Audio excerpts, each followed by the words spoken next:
Il se réveilla dans la même chambre que d'habitude. La lumière entrait par la même fenêtre. L'horloge indiquait la même heure que d'habitude. Tout était exactement à sa place. La photo de famille sur la table de chevet, les clés de voiture sur le même crochet, le téléphone portable en charge au même endroit que tous les jours. Rien ne manquait, rien n'avait changé. Et pourtant, alors qu'il regardait le plafond avant de se lever, il ressentit à nouveau cette sensation. Un vide qui n'avait aucun sens. Le sentiment que quelque chose d'essentiel manquait, même s'il ne pouvait pas mettre le doigt dessus.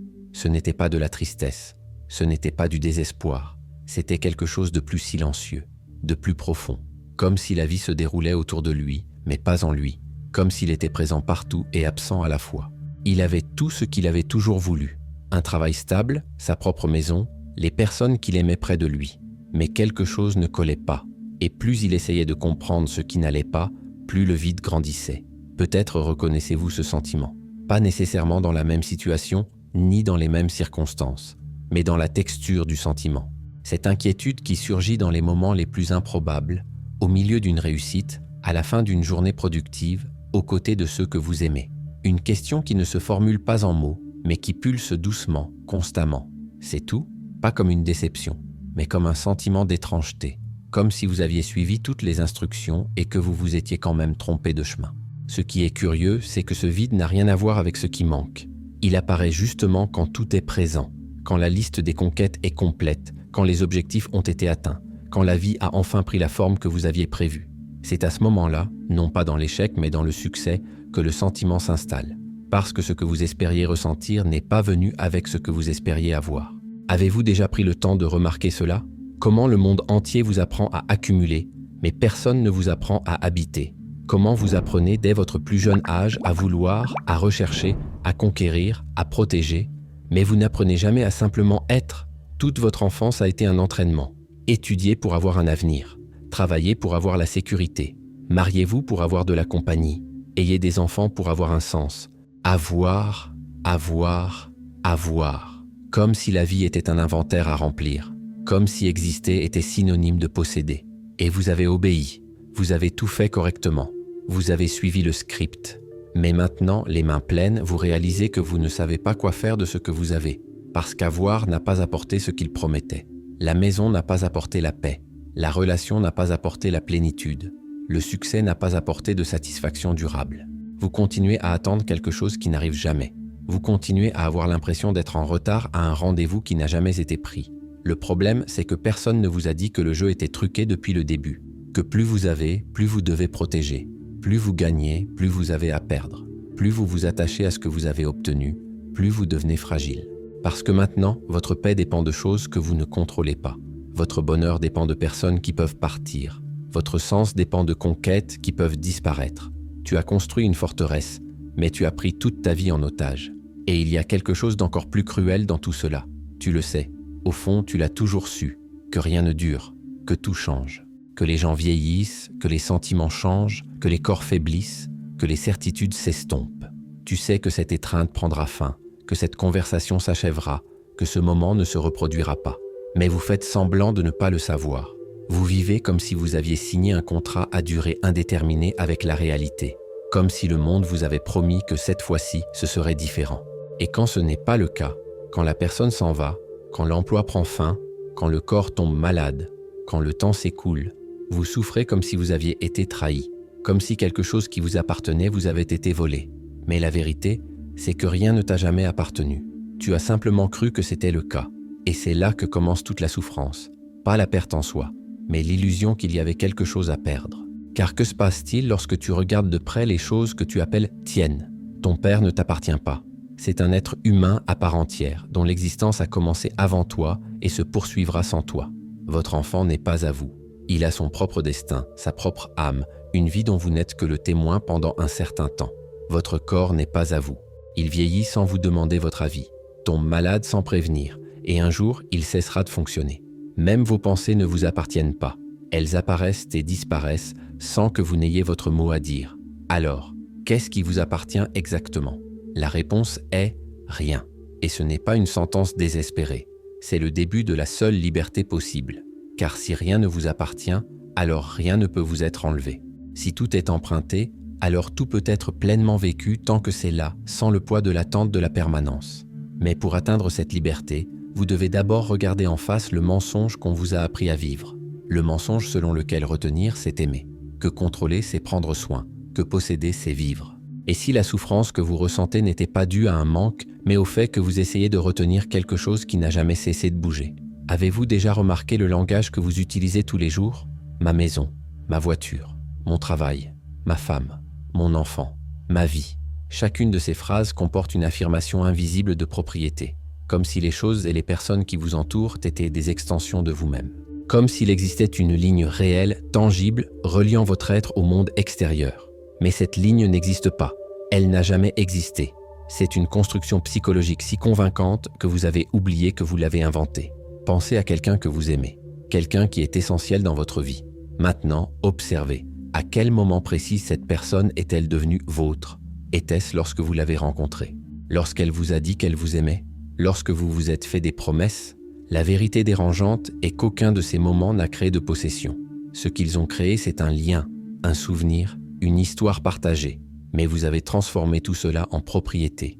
Et dès lors, vous avez transformé l'amour en prison. Car voyez ce qui se passe lorsque vous traitez une personne comme quelque chose qui peut vous appartenir. Vous en venez à attendre une fidélité éternelle, comme si l'amour était un contrat commercial. Vous êtes jaloux lorsqu'elle montre de l'affection à d'autres, comme si l'affection était une ressource limitée qui doit être réservée uniquement pour vous. Tu te sens trahi quand elle change d'avis, de comportement, de sentiment, comme si elle avait violé un accord qui en réalité n'existait que dans ta tête. Et quand elle s'en va, tu ne dis pas « elle est partie », tu dis « elle m'a quitté », comme si son existence était définie par sa présence à tes côtés. Mais elle n'a jamais été à vous, ni le premier jour, ni au meilleur moment, ni quand tout semblait parfait et permanent. Elle a toujours été elle-même, un être autonome, complet, qui a croisé votre chemin pendant un certain temps. Et vous, vous avez toujours été libre aussi. Mais vous avez troqué votre liberté contre l'illusion de la sécurité. Vous avez préféré croire que vous pouviez retenir quelqu'un plutôt que de croire que vous pouviez être libres ensemble.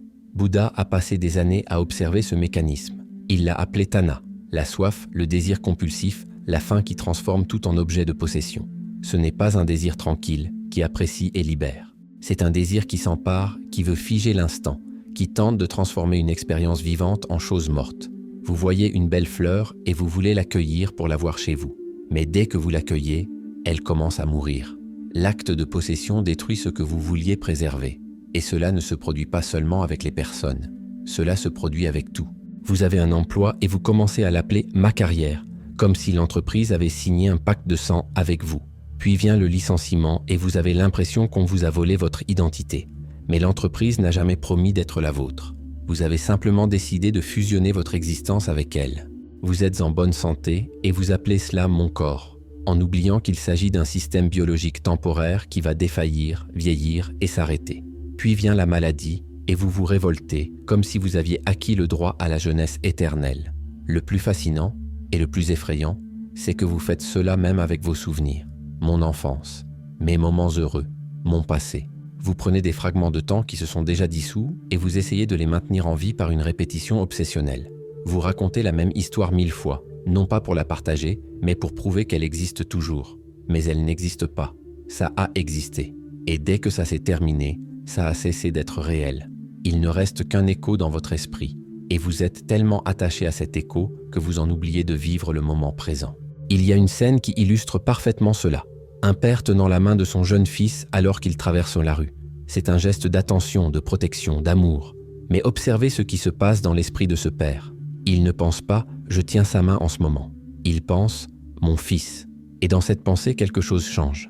L'enfant cesse d'être un être humain en formation et devient une extension de l'ego du père. Ce n'est plus une vie indépendante qui l'accompagne avec gratitude. C'est une propriété qu'il doit protéger, modeler, contrôler. 10 ans plus tard, lorsque ce fils décide de suivre une voie différente de celle que son père avait prévue, celui-ci se sent trahi. Après tout ce que j'ai fait pour toi, comme si l'amour était un investissement en attente d'un retour, comme si l'attention venait avec une promesse de remboursement. Mais la vérité est que le fils n'a jamais demandé à être la propriété de qui que ce soit. Il a seulement demandé à être aimé. Et le véritable amour ne possède pas. Le véritable amour soutient tant qu'il est présent et libère quand il est temps de lâcher prise. Vous voyez le piège ? Le mécanisme est si subtil qu'il semble naturel. La société tout entière le renforce. Construisez votre patrimoine. Protégez votre famille. Défendez vos acquis. Tout cela est un langage de guerre, de territoire, de possession. Personne ne vous apprend à aimer sans vous accrocher.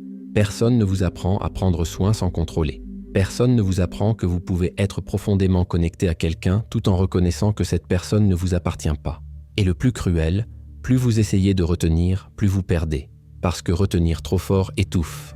Avez-vous déjà vu une relation qui a commencé légèrement et qui s'est transformée en prison? Qui a commencé par « je suis heureux à tes côtés » et s'est transformée en « je ne peux pas vivre sans toi ». Ce changement ne se produit pas parce que l'amour a grandi. Il se produit parce que la peur a grandi. La peur de perdre. La peur de rester seul. La peur que si vous lâchez prise, la personne se rende compte qu'elle n'a pas besoin de vous.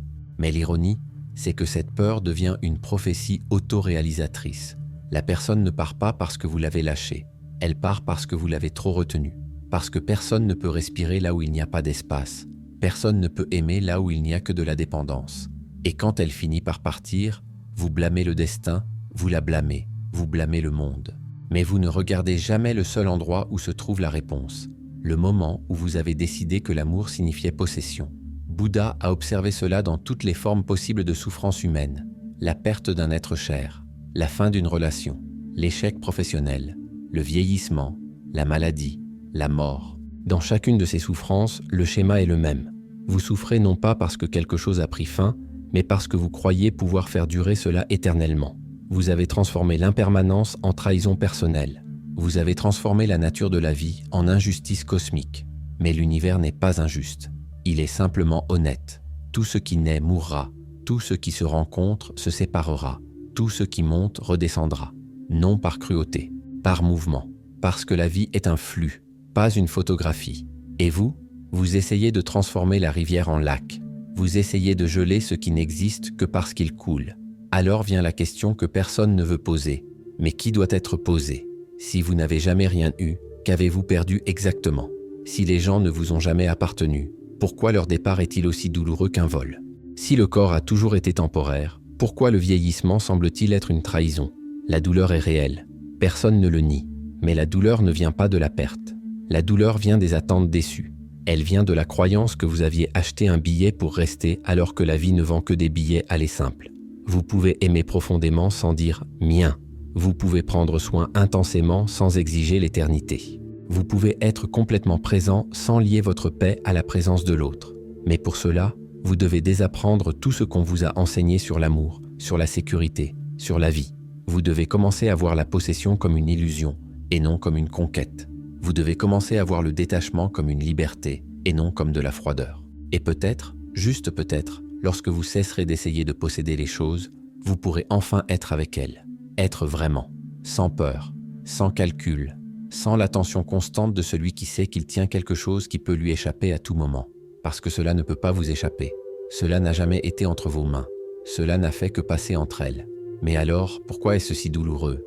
Si rien ne vous appartenait, si tout a toujours été temporaire, si vous comprenez rationnellement que les choses changent, pourquoi la douleur de la perte semble-t-elle encore insupportable? Pourquoi la fin d'une relation peut-elle vous paralyser pendant des mois? Pourquoi la mort d'un être cher peut-elle vous amener à vous demander si cela vaut la peine de continuer?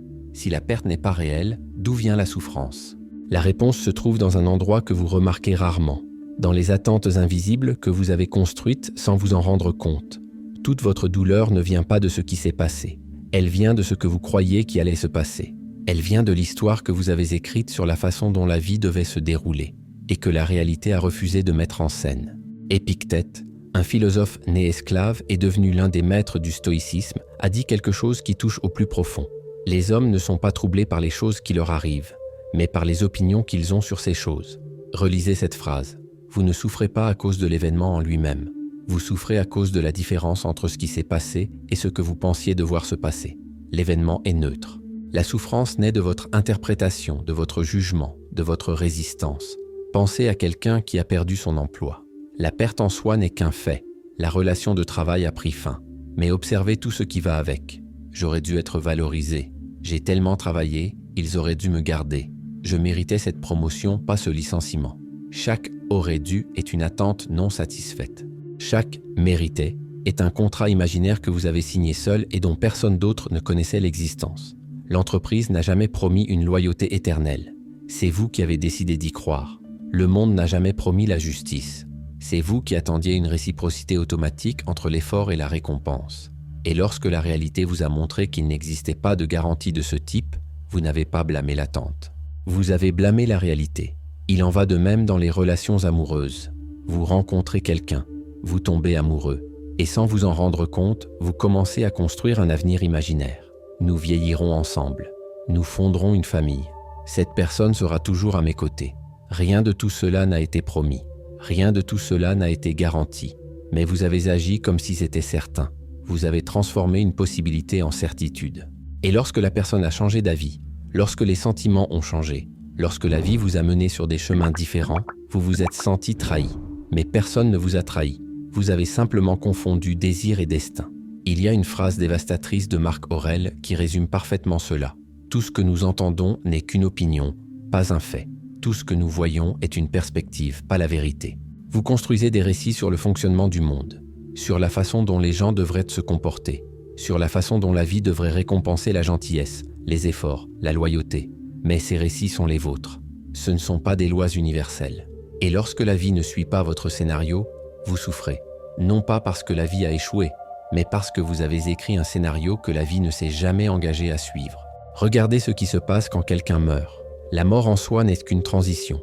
Elle fait partie du cycle naturel de tout ce qui vit. Mais vous ne souffrez pas de la mort. Vous souffrez parce que vous pensiez avoir plus de temps, parce que vous avez prévu des conversations que vous n'aurez jamais, parce que vous avez imaginé des futurs qui n'existeront pas. La personne est morte, oui, mais ce qui vous détruit, ce n'est pas son absence. C'est la présence de toutes les attentes que vous aviez projetées et qui n'ont désormais plus où se poser. Et le plus cruel, souvent, vous ne savez même pas que vous aviez ces attentes jusqu'à ce qu'elles soient brisées. Vous ne vous promenez pas en disant « J'espère que mon père ne mourra jamais ». Mais au fond, vous agissez comme s'il était éternel. Vous reportez les conversations importantes. Tu les remets à plus tard. Tu pars du principe qu'il y aura toujours un lendemain. Puis la mort arrive, qui a toujours été inévitable. Et tu te révoltes, comme si l'univers avait rompu une promesse. Mais l'univers n'a jamais promis de lendemain. C'est toi qui t'en es convaincu. Sénèque, un autre stoïcien, a écrit quelque chose de brutal et de libérateur. Ce n'est pas la pauvreté qui nous afflige, mais le désir infini d'avoir plus. Il ne parlait pas seulement d'argent, il parlait d'attente. Vous ne souffrez pas parce que quelque chose a pris fin. Vous souffrez parce que vous vouliez que cela continue. Vous ne souffrez pas parce que vous avez perdu. Vous souffrez parce que vous pensiez que vous alliez gagner pour toujours. Et tant que vous vivrez esclave de cette logique, la logique selon laquelle la vie doit être comme vous le voulez, vous continuerez à souffrir. Car la vie ne négocie pas. Elle ne lit pas vos plans. Elle se moque de vos attentes. Ce n'est pas de la froideur, c'est de la neutralité. L'univers n'est pas contre vous. Il ne vous suit tout simplement pas. Il suit ses propres lois, l'impermanence, le changement, la transformation. Et vous, vous essayez d'imposer vos règles dans un jeu qui n'a jamais été le vôtre. Maintenant, observez quelque chose d'encore plus profond. Vous ne créez pas seulement des attentes sur l'avenir. Vous créez des attentes sur la façon dont vous devriez vous sentir. Je devrais être heureux maintenant que j'ai tout ce que je voulais. Je devrais avoir déjà surmonté cela. Je ne devrais pas me sentir ainsi. Et là, vous souffrez deux fois. D'abord, pour ce qui s'est passé. Ensuite, pour ne pas réagir comme vous pensiez devoir réagir. Vous jugez votre propre souffrance. Vous transformez la douleur en honte. Vous transformez la tristesse en échec personnel. Mais les sentiments n'obéissent que pas aux attentes. Ils apparaissent, tout simplement. Et lorsque vous essayez de les contrôler, lorsque vous exigez qu'ils soient différents de ce qu'ils sont, vous créez une guerre interne. Une guerre qui n'aura jamais de vainqueur. Parce que vous ne contrôlez pas ce que vous ressentez. Vous ne contrôlez que la façon dont vous réagissez à ce que vous ressentez. La question devient alors, que se passerait-il si vous cessiez d'attendre? Que se passerait-il si vous abandonniez tous les « vous devriez », tous les « vous méritiez », tous les « ça aurait dû être différent » ? Que se passerait-il si vous acceptiez que la vie est exactement telle qu'elle est, sans demander la permission, sans suivre de scénario, sans promettre de fins heureuses? Pensez-vous que cela vous rendrait cynique, amer, indifférent? Mais c'est tout le contraire. Lorsque vous cessez de lutter contre la réalité, vous pouvez enfin la voir. Lorsque vous cessez d'exiger que les choses soient différentes, vous commencez à percevoir ce qu'elles sont réellement. Et alors, quelque chose d'étrange se produit. La douleur ne disparaît pas, mais elle cesse de dominer. Elle devient simplement une sensation passagère, comme la pluie qui mouille puis sèche. Cela ne signifie pas nécessairement une tragédie. Cela peut simplement signifier un changement. Épictète a dit « Ne demandez pas que les événements se déroulent comme vous le souhaitez. Souhaitez qu'ils se déroulent comme ils se déroulent, et vous trouverez la paix. Ce n'est pas du conformisme, c'est de la lucidité. Vous continuez à agir, à choisir, à aimer. Mais vous cessez de lier votre paix à des résultats que vous ne contrôlez pas. Vous cessez de faire de la vie une ennemie parce qu'elle n'a pas obéi à vos ordres. Et lorsque vous abandonnez enfin vos attentes, vous réalisez quelque chose de libérateur. Vous n'avez jamais été aux commandes. Jamais. La seule chose qui a toujours été sous votre contrôle, c'est votre réaction à ce qui se passe. Pas ce qui se passe, seulement votre réaction. Et peut-être que cela suffit. Peut-être que cela a toujours suffi. Mais pour accepter cela, vous devez regarder encore plus loin. Vous devez comprendre que ce ne sont pas seulement les choses extérieures qui changent. Vous changez aussi. Et peut-être, juste peut-être, que même le « vous » qui souffre est temporaire. Vous passez votre vie à essayer de protéger une version de vous-même qui n'existe plus. Pensez à la personne que vous étiez il y a 10 ans, aux peurs que vous aviez, aux rêves que vous poursuiviez, aux certitudes que vous aviez. Maintenant, regardez qui vous êtes aujourd'hui. Combien de ces certitudes ont encore un sens? Combien de ces peurs vous hantent encore? Combien de ces rêves vous motivent encore? La vérité, c'est que vous avez changé, profondément. Mais vous continuez à vous présenter au monde comme si vous étiez la même personne. Comme s'il y avait un « moi » fixe, solide, immuable à travers le temps. Mais ce « moi » n'existe pas. Il n'a jamais existé. Ce qui existe, c'est un processus continu de transformation que vous insistez pour appeler identité. Vous êtes comme une rivière qui se regarde dans le miroir et décide qu'elle est un lac. Mais peu importe combien de fois vous répétez « je suis comme ça », l'eau continue de couler. Les cellules de votre corps se renouvellent. Les souvenirs se réécrivent. Les pensées apparaissent et disparaissent sans demander la permission. Même vos convictions les plus profondes, celles qui, selon vous, définissent qui vous êtes, changent avec le temps, l'expérience, le contexte. Nagarjuna, un philosophe bouddhiste qui a vécu il y a près de 2000 ans, a consacré sa vie à démanteler cette illusion. Il l'a appelée shunyata, vacuité, vide, non pas dans le sens où vous n'existez pas, mais dans le sens où vous n'existez pas tel que vous l'imaginez. Il n'y a pas de noyau solide, permanent et indépendant que vous pouvez pointer du doigt et dire « ça, c'est moi ». Ce qui existe, c'est un réseau de relations, de souvenirs, de sensations et de pensées en constante transformation. Vous n'êtes pas une chose, vous êtes un processus. Pensez à la façon dont vous vous définissez. Je suis avocat. Mais vous n'êtes avocat que lorsque vous exercez le droit. Enlevez cela, et que reste-t-il? Je suis père. Mais vous n'êtes père que par rapport à vos enfants. Enlevez cette relation. Et qui êtes-vous? Je suis brésilien. Mais cela n'a de sens que dans un système de frontières inventé par d'autres. Enlevez le contexte, et que reste-t-il? Vous voyez le schéma? Chacune de ces identités dépend de quelque chose d'extérieur. Aucune n'est intrinsèque. Aucune n'est permanente. Et pourtant, vous vous accrochez à ces identités comme si elles étaient la vérité sur vous-même. Vous défendez vos opinions comme si elles faisaient partie de votre essence. Vous protégez votre image comme si elle était sacrée. Vous souffrez quand quelqu'un remet en question ce que vous dites être, non pas parce que la critique est vraie, mais parce qu'elle menace l'histoire que vous racontez sur vous-même. Et cette histoire n'est que cela, une histoire, un récit construit, édité, raconté tant de fois que vous avez oublié que vous l'avez inventé. Les neurosciences le confirment de manière presque dérangeante. Il n'existe pas d'endroit unique dans le cerveau qui fonctionne comme un centre du moi. Ce qui existe, c'est un réseau distribué de processus. La mémoire ici, le langage là, les sensations corporelles ailleurs, qui travaillent ensemble pour créer l'illusion de la continuité. Votre cerveau est un compteur compulsif.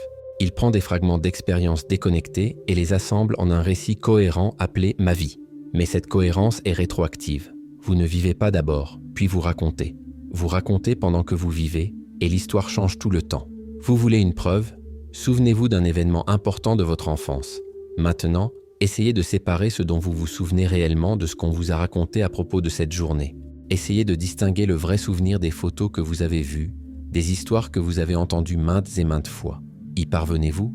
Probablement pas, parce que la mémoire n'est pas un fichier, c'est une reconstruction. Chaque fois que vous vous souvenez, vous recréez ce moment avec le matériel dont vous disposez actuellement, vos croyances actuelles, vos sentiments présents, vos interprétations d'aujourd'hui. La personne qui a vécu cet événement n'existe plus, et le souvenir que vous en avez n'est pas fidèle à ce qui s'est passé. C'est une invention collaborative entre qui vous étiez et qui vous êtes. Alors, que défendez-vous lorsque vous défendez qui vous êtes? Une fiction. Une fiction utile, certes. Une fiction qui vous aide à naviguer dans le monde, à entretenir des relations, à prendre des décisions. Mais une fiction tout de même. Et le problème n'est pas qu'elle soit fausse. Le problème, c'est que vous croyez qu'elle est réelle. Et quand vous croyez qu'elle est réelle, vous souffrez chaque fois qu'elle est menacée. Voyez ce qui se passe quand quelqu'un vous critique. Disons que quelqu'un vous dit « vous êtes égoïste ». Si vous n'êtes pas attaché à l'histoire selon laquelle vous êtes généreux, cette phrase passe. Vous pouvez même vous demander s'il y a une part de vérité là-dedans. Ajuster ce qui doit l'être et passer à autre chose. Mais si vous avez construit votre identité autour de l'idée d'être une personne altruiste, bienveillante, qui fait toujours passer les autres avant elle, alors cette phrase devient une bombe. Parce qu'elle n'attaque pas un comportement. Elle attaque qui vous croyez être. Et défendre cela devient une question de survie psychologique. Mais posez-vous la question, qui souffre en ce moment? Le vrai vous ou l'image de vous-même que vous passez des années à polir, à protéger, à présenter au monde? Parce que si le vrai vous était solide, permanent, réel, une critique n'aurait aucun pouvoir. Ce serait comme jeter une pierre dans l'océan. Ça fait du bruit, ça crée une vague, et ensuite l'océan reste l'océan. Mais vous n'êtes pas l'océan. Vous êtes la vague qui a peur de se dissoudre. Et il y a quelque chose d'encore plus profond dans tout cela. Vous ne défendez pas seulement l'image que vous montrez aux autres. Vous défendez l'image que vous vous montrez à vous-même. Vous avez une histoire intérieure sur qui vous êtes. Je suis fort, je suis intelligent, je suis sensible, je suis résilient. Et chaque fois que la vie vous met dans une situation qui contredit cette histoire, vous entrez en crise. Non pas parce que la situation est insupportable, mais parce qu'elle prouve que vous n'êtes pas celui que vous pensiez être. Et cela, pour l'ego, est inacceptable. Zhuangzi, le philosophe taoïste, a raconté une histoire célèbre. Il a rêvé qu'il était un papillon. À son réveil, il ne savait pas si c'était Zhuangzi qui avait rêvé d'être un papillon ou si c'était un papillon qui rêvait d'être Zhuangzi. Ce n'était pas une blague philosophique. C'était une véritable question sur la nature de l'identité. Si vous pouvez être complètement autre chose dans un rêve et que cela semble tout à fait réel tant que cela dure, qu'est-ce qui vous permet d'être sûr que votre identité actuelle n'est pas juste un autre rêve, un autre état temporaire qui disparaîtra lorsque vous vous réveillerez? Vous pensez peut-être, mais je sens que je suis moi, j'ai une continuité, je me reconnais dans le miroir. Oui, c'est vrai, mais la continuité n'est pas la permanence. Vous vous reconnaissez également sur de vieilles photos, mais vous n'êtes plus cette personne. Le visage est similaire, le nom est le même, mais tout le reste a changé. Vos goûts, vos priorités, vos valeurs, même la structure physique de votre cerveau n'est plus la même. Alors qu'est-ce qui est resté exactement? Une sensation, une impression de continuité. Mais une sensation n'est pas un fait. Et voici la partie la plus libératrice et la plus effrayante de tout cela. S'il n'y a pas de moi fixe, alors il n'y a rien à protéger. Toutes ces années que vous avez passées à construire votre réputation, à défendre votre image, à essayer de prouver votre valeur, tout cela a été construit sur du sable. Non pas parce que vous avez échoué, mais parce que ce que vous essayez de solidifier n'a jamais été solide pour commencer. Pensez-vous que cela vous rend insignifiant? Que s'il n'y a pas de « moi » permanent, alors rien n'a d'importance. Mais c'est tout le contraire. S'il n'y a pas de « moi » fixe à protéger, alors vous pouvez être libre. Libre de changer d'avis sans avoir l'impression de vous trahir. Libre de faire des erreurs sans que celles-ci vous définissent. Libre d'échouer sans que cet échec devienne votre identité. Libre d'aimer sans transformer la relation en une extension de votre ego. Libre de vivre sans porter le poids d'avoir à être quelqu'un de spécifique tout le temps. Car voyez ce qui se passe lorsque vous abandonnez l'idée d'un « moi » permanent. Vous cessez de dire « j'ai toujours été comme ça » comme excuse pour ne pas changer. Vous cessez de dire « ce n'est pas qui je suis ». Lorsque la vie vous pousse hors de votre zone de confort, vous cessez de défendre d'anciennes versions de vous-même qui ne vous servent plus. Et vous commencez à bouger, à couler, à vous transformer. Vous redevenez de l'eau après avoir passé tant de temps à essayer d'être de la pierre. Et il y a plus. Si vous n'êtes pas une chose fixe, alors personne ne l'est. Cette personne qui vous a blessé, elle aussi est en train de changer. La version d'elle-même qui vous a blessé n'existe peut-être même plus. Cette personne que vous aimez, elle n'est plus la même qu'hier. Chaque jour, elle se réveille différente, porteuse de nouvelles expériences, de nouvelles pensées. Vous ne pouvez pas vous attendre à ce qu'elle soit toujours la même. Et elle ne peut pas s'attendre à ce que vous le soyez. Alors peut-être que la question n'est pas « qui suis-je » Peut-être que la question est « qui suis-je en ce moment ?» Parce que le présent est la seule chose qui existe. Et le « vous » d'aujourd'hui n'a pas besoin d'être le « vous » d'ici une minute. Vous n'avez pas besoin de porter le passé comme une identité. Vous n'avez pas besoin de défendre une version de vous-même qui s'est déjà dissoute. Vous pouvez simplement être, présent, changeant, vivant. Mais si même vous n'êtes pas permanent, que reste-t-il? Que reste-t-il lorsque vous abandonnez même l'idée d'être quelqu'un? La réponse est plus proche que vous ne le pensez. Mais pour y parvenir, vous devez comprendre une dernière chose. Le problème n'est pas seulement que vous essayez de retenir le monde, c'est que vous essayez de retenir même l'acte de retenir. Il existe un type spécifique de souffrance que vous reconnaissez rarement. Ce n'est pas la douleur de perdre quelque chose, ce n'est pas la tristesse de voir quelqu'un partir, c'est la fatigue d'essayer d'empêcher cela de se produire. C'est l'épuisement de se réveiller chaque jour et de dépenser son énergie à essayer de tout maintenir en place.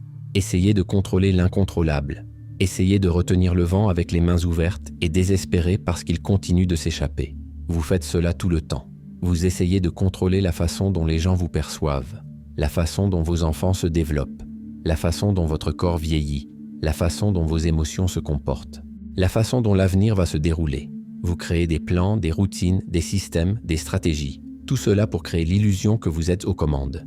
Et quand quelque chose ne se passe pas comme prévu, vous ne pensez pas « la vie suit son cours ». Vous pensez « j'ai échoué », comme si le contrôle était possible et que son absence était due à votre incompétence. Mais le contrôle est le grand mensonge, le grand fantasme qu'on vous a vendu depuis votre enfance. Étudiez et vous réussirez. Soyez bon et vous serez aimé. Planifiez et vous serez en sécurité. Chacune de ces phrases vous a appris qu'il existe une formule. Que si vous faites votre part, la vie fera la sienne. Que le monde répond à l'effort, à l'intention, au mérite. Mais le monde ne répond pas. Il se contente d'exister. Et vous essayez de négocier avec quelque chose qui n'a jamais fait partie de la conversation. Lao Tse, l'auteur du Tao Te Ching, l'a observé avec une clarté qui traverse les millénaires. Ce qui est rigide et dur sera brisé. Ce qui est souple et doux restera. Il ne parlait pas de physique. Il parlait de la façon dont vous vivez. Lorsque vous essayez de forcer la vie à obéir à votre volonté, vous devenez rigide. Et la rigidité, lorsqu'elle rencontre le mouvement, se brise. Elle se brise toujours. Pensez à une relation que vous avez essayé de sauver. Vous avez peut-être remarqué que vous vous éloignez de cette personne. Et au lieu d'accepter que quelque chose était en train de changer, vous avez essayé de réparer. Vous avez essayé de contrôler. Vous avez planifié plus de rendez-vous. Vous avez forcé plus de conversations. Vous avez exigé plus d'attention. Mais plus vous essayez de retenir cette personne, plus elle s'éloignait. Non pas parce qu'elle ne vous aimait pas, mais parce que l'amour sous pression devient une obligation. Et l'obligation tue tout ce qui est vivant. Ou pensez à votre travail. Vous vous y consacrez entièrement. Vous sacrifiez votre temps, votre santé, vos relations personnelles. Vous faites tout correctement. Vous respectez les délais. Vous dépassez les objectifs. Et puis vient le licenciement, ou la promotion qui n'arrive pas, ou la reconnaissance qui ne vient jamais. Et vous vous révoltez. J'ai fait tout ce que je devais faire. Oui, vous l'avez fait, mais vous avez confondu contrôle et garantie. Vous pensiez que l'effort était une monnaie d'échange. Mais l'effort n'est qu'un effort. Il n'achète pas de résultat. Il ne négocie pas avec l'avenir. Il ne vous protège de rien. La vérité la plus dure est la suivante. Vous ne contrôlez presque rien. Vous ne contrôlez pas si les gens vont vous aimer. Vous ne contrôlez pas si votre corps va tomber malade. Vous ne contrôlez pas si vos projets vont aboutir. Vous ne contrôlez pas si les gens vont rester ou partir. Vous ne contrôlez pas le climat, l'économie, les décisions des autres, les hasards qui changent tout en une seconde. La seule chose que vous contrôlez vraiment, c'est la façon dont vous réagissez à ce qui se passe. C'est tout. Et même cela est difficile. Épictète, qui a passé une partie de sa vie enchaîné comme esclave, l'a compris mieux que quiconque. Il a écrit « Le bonheur et la liberté commencent par la compréhension claire d'un principe. Certaines choses sont sous notre contrôle, d'autres non. Cela semble simple, mais regardez combien d'heures par jour vous passez à essayer de contrôler ce qui n'est pas sous votre contrôle, en essayant de changer l'opinion que quelqu'un a de vous, en essayant de vous faire respecter, en essayant de garantir un avenir sûr, en essayant d'empêcher le temps de passer. Vous luttez contre des vents qui ne savent même pas que vous existez. Et le plus cruel, c'est que chaque tentative de contrôle crée plus d'anxiété, et non moins, parce que vous avez désormais plus de choses à protéger, plus de variables à surveiller, plus de menaces à prévoir. Vous pensiez que le contrôle vous apporterait la paix, mais il vous a apporté une vigilance constante. Vous pensiez que tout planifié vous apporterait la tranquillité, mais maintenant vous vivez dans la crainte que vos plans échouent. Vous avez transformé votre vie en un jeu impossible où vous devez prévoir tous les mouvements pour ne pas perdre. Mais le jeu n'a jamais eu de règles fixes. Observez les gens autour de vous. Observez celles qui vivent dans la tension, anticipant toujours les problèmes, se préparant toujours au pire. Elles pensent se protéger, mais ce qu'elles font, c'est vivre la tragédie avant qu'elle ne se produise. Elles souffrent deux fois, une fois dans leur imagination, une fois dans la réalité. Et même lorsque la tragédie ne se produit pas, elles ne se reposent pas, car il y a toujours une nouvelle menace à l'horizon. Il y a toujours quelque chose d'autre à contrôler. Vous pensez peut-être, mais si je n'essaie pas de contrôler, je serai vulnérable. Je serai pris au dépourvu. Je souffrirai davantage. Et voici le paradoxe. Vous êtes déjà vulnérable. Vous l'avez toujours été. Vous pouvez toujours être pris au dépourvu. Vous pouvez toujours souffrir. La seule différence, c'est que maintenant, vous dépensez votre énergie à essayer d'empêcher l'inévitable. Et lorsque l'inévitable survient, car il survient toujours, vous ne subissez pas seulement le choc. Vous subissez la déception que tous ces efforts de contrôle n'ont servi à rien. Alors, que se passe-t-il si vous lâchez prise? Si vous arrêtez d'essayer de gérer chaque résultat, chaque réaction, chaque possibilité future? Pensez-vous que vous allez vous effondrer? Que sans contrôle, vous vous perdrez vous-même? Mais c'est tout le contraire. Lorsque vous lâchez prise sur le besoin de contrôler, vous commencez enfin à vivre. Parce que vous pouvez désormais être présent. Vous pouvez désormais réagir à ce qui se passe, au lieu de lutter contre ce qui pourrait arriver. Ce n'est pas de la passivité. Ce n'est pas abandonner. C'est de la sagesse. C'est comprendre la différence entre agir et forcer, entre répondre et contrôler. Vous continuez à faire des choix. Vous continuez à vous occuper de ce qui compte. Vous continuez à agir avec intention. Mais vous cessez de lier votre paix à des résultats spécifiques. Vous cessez d'exiger que le monde se conforme à vos attentes. Vous faites ce que vous pouvez et vous lâchez prise sur le reste. Lao Tse a également dit « Celui qui connaît les autres est sage. Celui qui se connaît lui-même est éclairé. Celui qui vainc les autres est fort. Celui qui se vainc lui-même est puissant. » Et se vaincre soi-même, ce n'est pas dominer ses émotions d'une main de fer. C'est cesser de lutter contre elles. C'est cesser d'essayer d'être quelque chose que vous n'êtes pas. C'est cesser d'exiger que la vie soit différente de ce qu'elle est. La vraie question n'est donc pas « Comment puis-je prendre le contrôle ?» La question est « Que se passe-t-il lorsque j'accepte enfin que je ne l'ai jamais eu ?» Car à ce moment-là, quelque chose change. Vous cessez de vivre en guerre. Vous cessez de traiter chaque changement comme une menace. Vous cessez de vous accrocher à ce qui s'en va. Et vous commencez à danser avec la vie au lieu de la combattre. Mais pour danser, vous avez besoin de légèreté. Et pour avoir de la légèreté, vous devez lâcher prise. Le poids d'essayer de tout contrôler. Le poids d'essayer de tout faire durer. Le poids d'essayer d'être quelqu'un de stable dans un monde qui ne cesse de bouger. Et lorsque vous lâchez prise, vraiment, vous découvrez quelque chose d'inattendu. La liberté. Arrêtez-vous un instant. Respirez profondément. Et demandez-vous, qu'est-ce que vous serrez trop fort en ce moment même? Quelle est la relation, l'attente, la version de vous-même? Le projet d'avenir auquel vous vous accrochez comme si votre vie en dépendait? Observez simplement. Vous n'avez pas besoin de lâcher prise pour l'instant. Reconnaissez simplement le poids. La première chose que vous devez comprendre à propos du détachement, c'est qu'il n'est pas ce que vous pensez. Ce n'est pas de la froideur. Ce n'est pas de l'indifférence. Ce n'est pas cesser de se soucier. Le détachement ne signifie pas regarder les personnes que vous aimez et ne rien ressentir. Cela signifie les regarder et tout ressentir, mais sans transformer ce sentiment en chaîne, sans transformer l'amour en dépendance, sans transformer l'attention en contrôle, sans transformer la présence en possession. C'est la différence entre tenir la main de quelqu'un et lui attraper le poignet. Dans les deux cas, il y a contact. Dans les deux cas, il y a connexion. Mais dans l'un, la personne peut lâcher prise quand elle en a besoin. Dans l'autre, elle est prisonnière. Et le plus ironique, c'est que celui qui retient devient lui aussi prisonnier. Parce que maintenant, vous ne pouvez plus lâcher prise. Maintenant, votre paix dépend du fait que cette personne ne parte pas. Maintenant, vous ne vivez plus. Vous surveillez seulement. Vous surveillez pour vous assurer que rien ne change, que rien ne s'échappe, que rien ne se termine. Épictète, qui connaissait la véritable prison, a dit quelque chose de libérateur. La véritable liberté, c'est de ne dépendre de rien en dehors de soi. Cela ne signifie pas l'isolement. Cela ne signifie pas couper les liens. Cela signifie construire votre paix dans un endroit où personne ne peut s'immiscer. Cela signifie ne pas remettre votre bien-être entre les mains d'une autre personne, même si vous l'aimez profondément. Car lorsque vous faites cela, vous imposez un poids impossible à porter à cette personne. Vous transformez sa présence en responsabilité. Et la responsabilité tue la légèreté. Et sans légèreté, l'amour ne respire pas. Pensez aux relations que vous admirez. Celles qui semblent légères, profondes, vraies. Elles ont toutes une caractéristique commune. Les gens choisissent d'être ensemble. Non pas parce qu'ils en ont besoin, mais parce qu'ils le veulent. Non pas par peur d'être seuls, mais par joie d'être ensemble. Et ce choix n'est possible que lorsqu'il y a de la liberté, quand personne n'est prisonnier, quand l'amour est offert et non exigé. Maintenant, pensez aux relations qui étouffent. Celles où quelqu'un dit « je ne peux pas vivre sans toi ». Celles où chaque absence engendre la méfiance. Celles où chaque changement semble être une trahison. Ce qui se passe là n'est pas de l'amour, c'est de la peur déguisée en dévotion. C'est du manque déguisé en attention.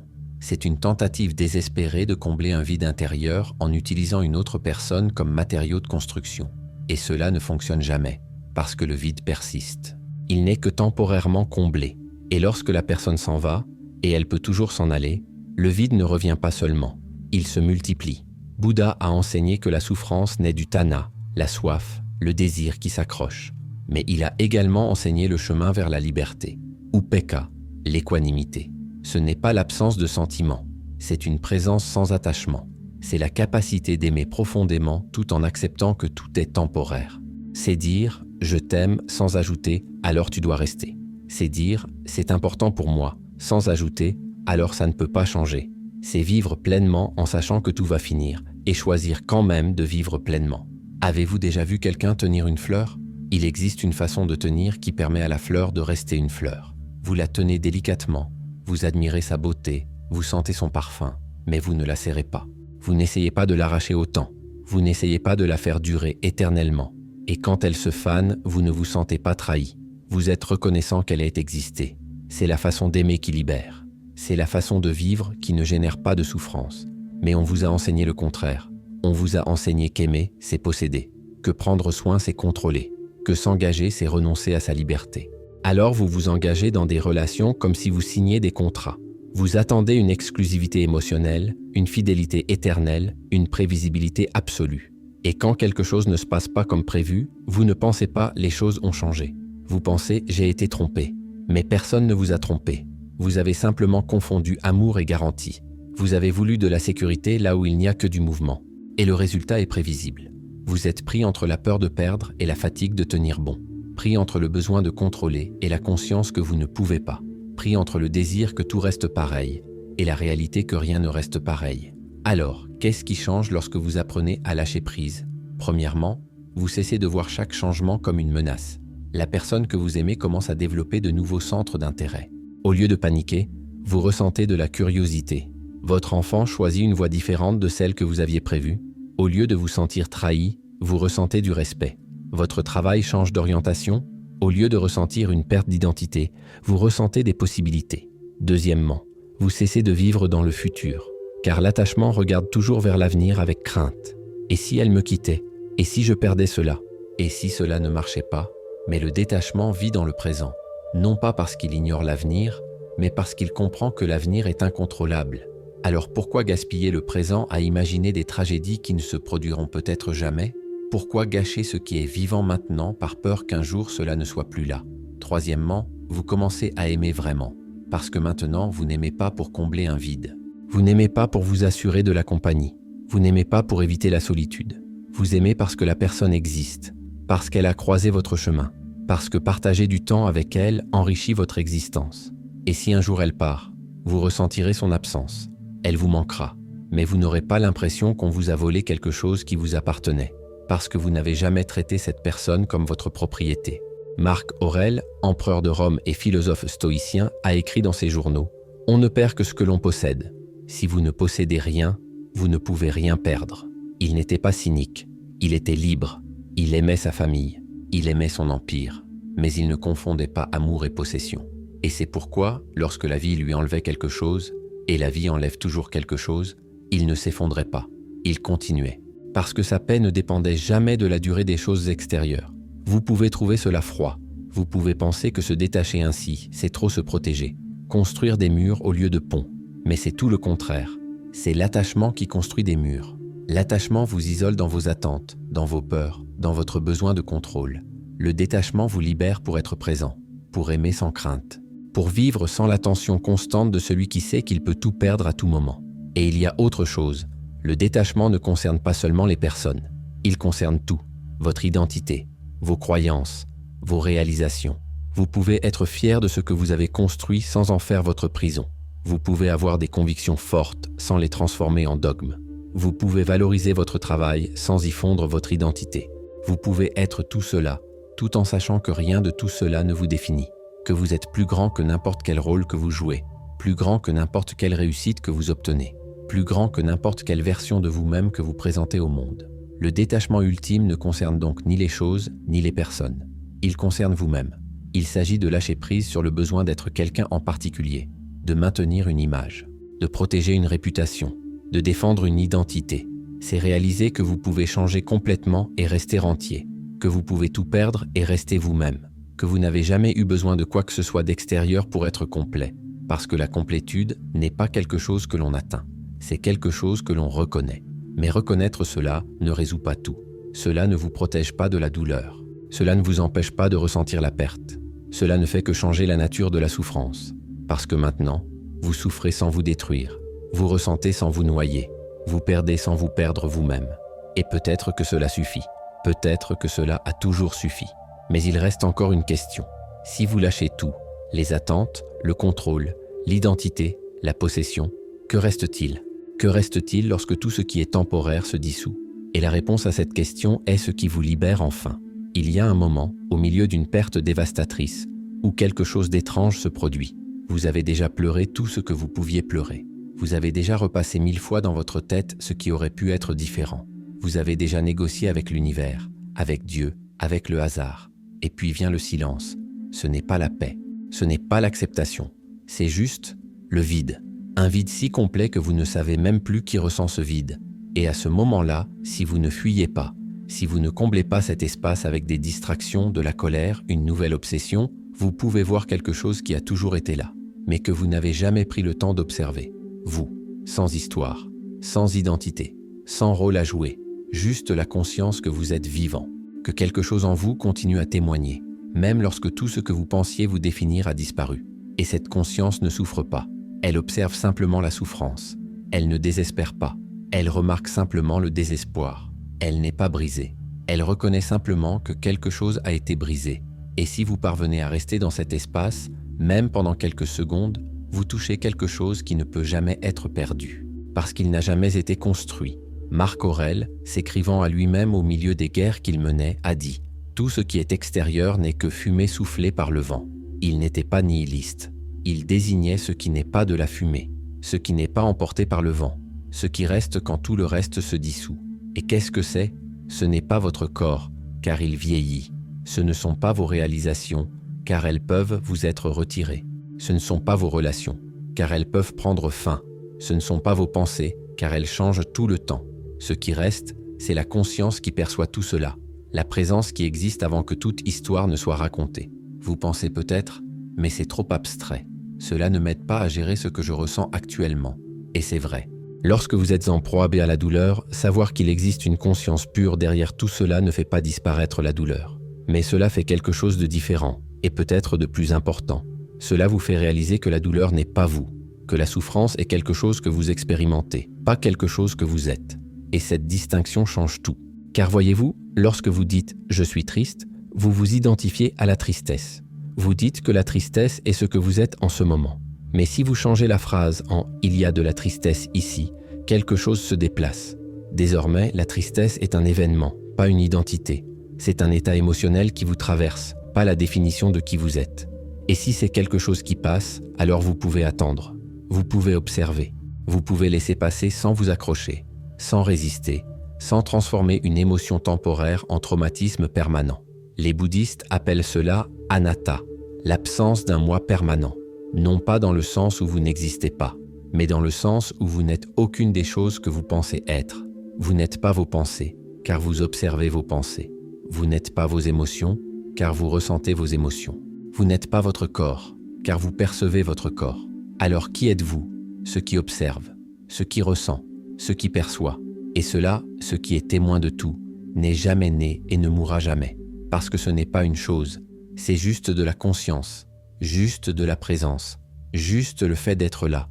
Cela peut sembler trop philosophique, trop éloigné de la vie réelle. Mais c'est exactement le contraire. C'est la chose la plus réelle qui soit. Pensez à votre enfance. Vous souvenez-vous de regarder le ciel et de simplement exister, sans penser à qui vous étiez, sans vous soucier de l'avenir, sans porter le poids d'une identité? Cette conscience est toujours là. Elle n'est jamais partie. Vous l'avez simplement recouverte de couches et de couches d'histoire, d'attente, de peur, d'identité. Mais elle est toujours là, sous tout cela. Elle attend, immobile, intouchée par tout ce qui s'est passé. Et lorsque vous perdez quelque chose que vous considériez comme fondamental, une relation, un emploi, une version de vous-même, l'une de ces couches est arrachée, et cela fait mal. très mal, parce que vous avez construit votre vie sur cette couche. Mais une fois la douleur passée, vous remarquez quelque chose d'étrange.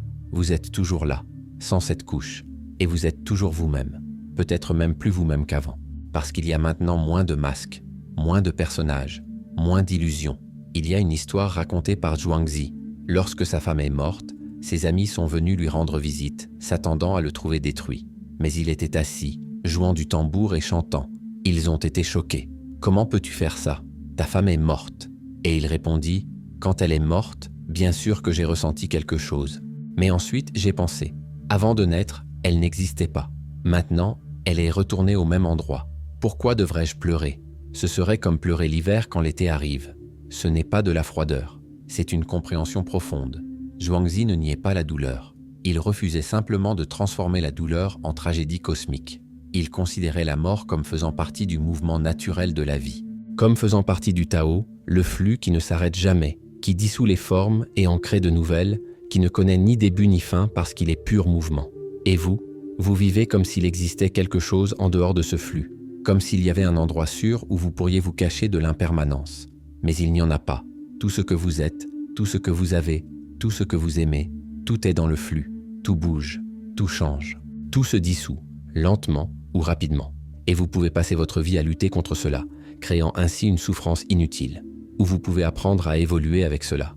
Non pas parce que vous le voulez, mais parce qu'il n'y a pas d'autre option. Mais voici ce que personne ne vous dit. Lorsque vous cessez enfin de lutter, lorsque vous abandonnez même le besoin de comprendre, lorsque vous acceptez que vous n'avez jamais été aux commandes, ce n'est pas le désespoir qui vous envahit, c'est un soulagement. Un soulagement si profond qu'il peut sembler étrange au début. Car désormais, vous n'avez plus à porter le poids de faire fonctionner les choses. Vous n'avez plus à prétendre que vous êtes aux commandes. Vous n'avez plus besoin de défendre une version de vous-même qui n'existe même pas.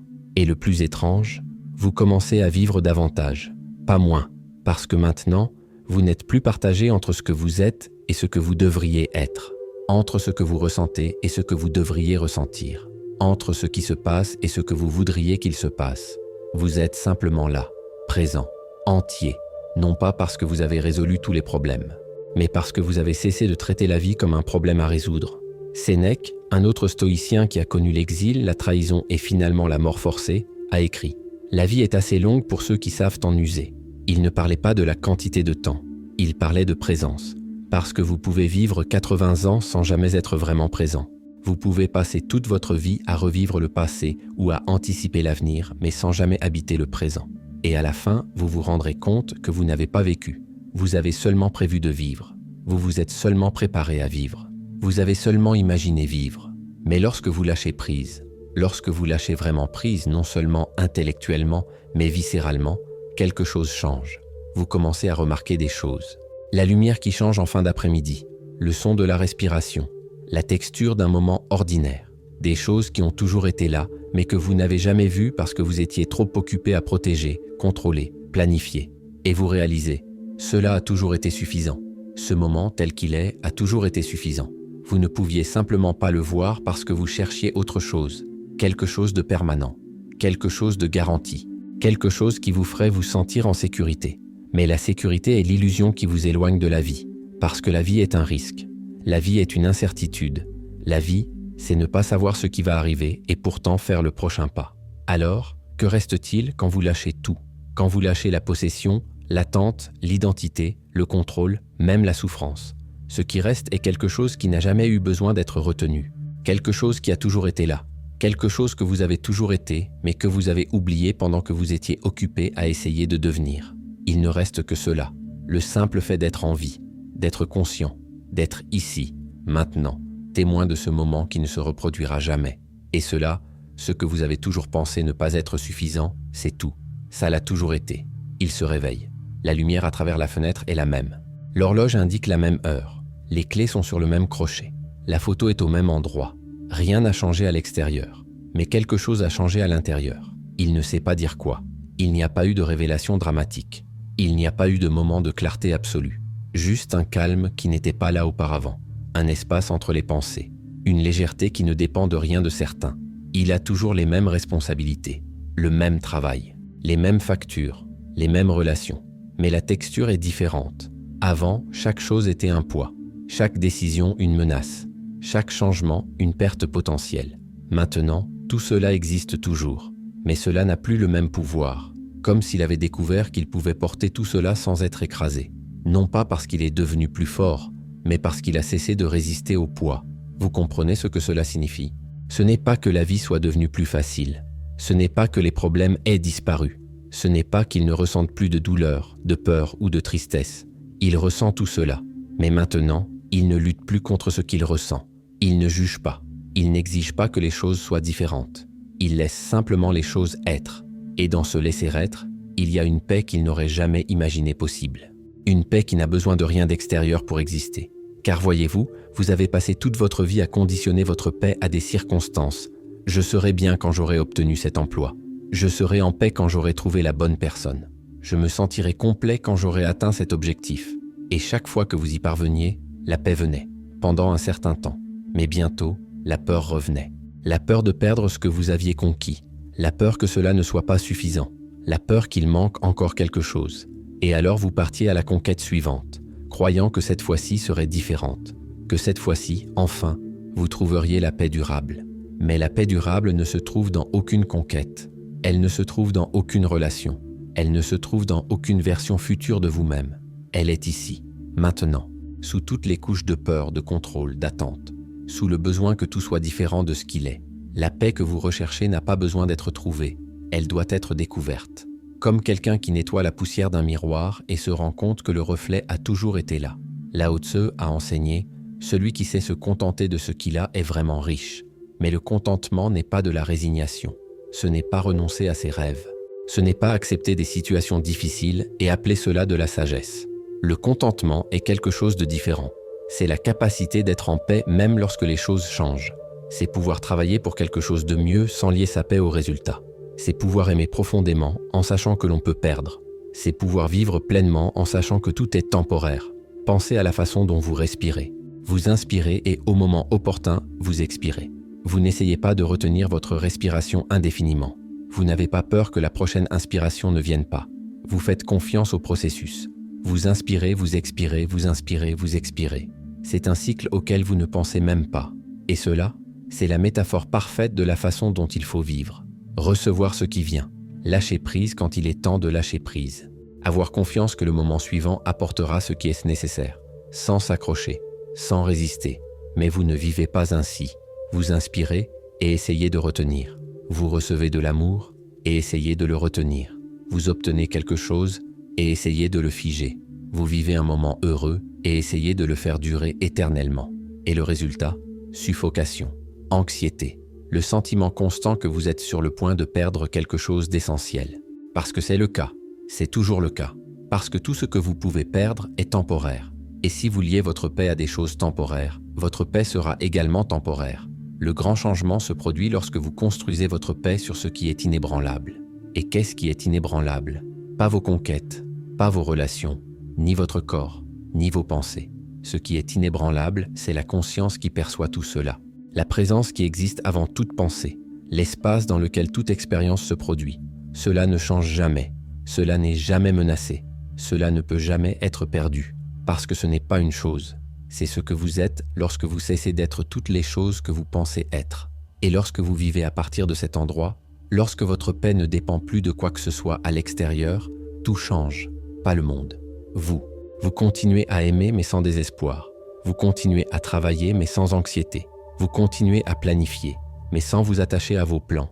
Vous continuez à prendre soin mais sans contrôler. Vous faites tout ce que vous avez toujours fait. Mais maintenant, il y a de la légèreté. Il y a de l'espace. Il y a une tranquillité qui n'a besoin de rien de spécifique pour exister. Épictète, qui a connu l'esclavage physique, a enseigné la véritable liberté. Aucun homme n'est libre s'il n'est pas maître de lui-même. Et être maître de soi-même, ce n'est pas contrôler chaque pensée et chaque émotion. C'est ne pas être contrôlé par elle.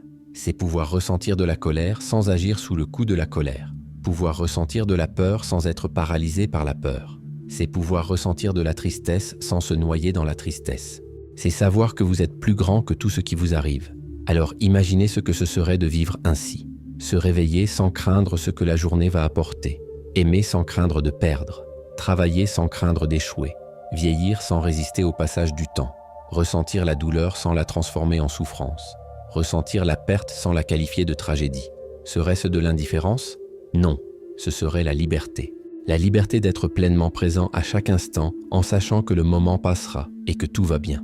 Vous pouvez pratiquer cela dès maintenant, exactement là où vous êtes. Pas besoin d'attendre l'illumination, pas besoin de lire plus de livres, pas besoin de trouver le maître parfait.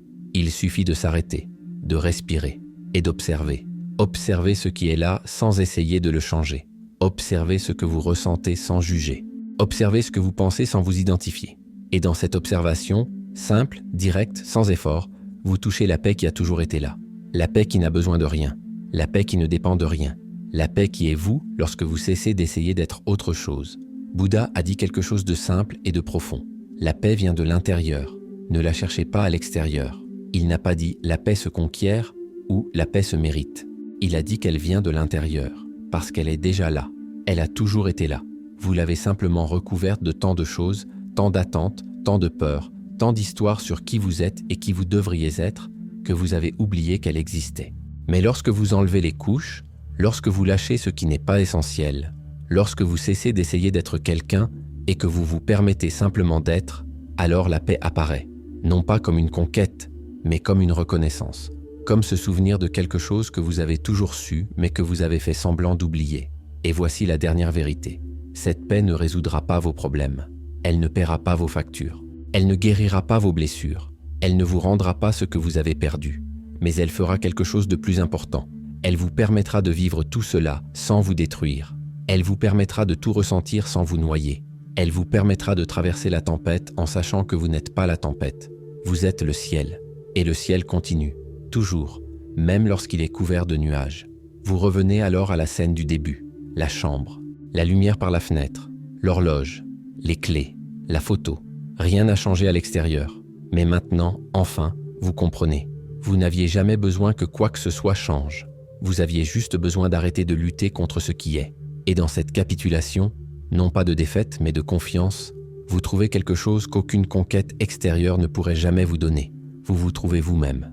Pas la version que vous avez construite, mais celle qui a toujours été là, calme, entière, libre. Quelle est la chose que vous avez le plus peur de perdre? Et qu'est-ce qui changerait si vous acceptiez maintenant qu'elle est déjà en train de disparaître? Non pas parce que vous le voulez, mais parce que tout est ainsi.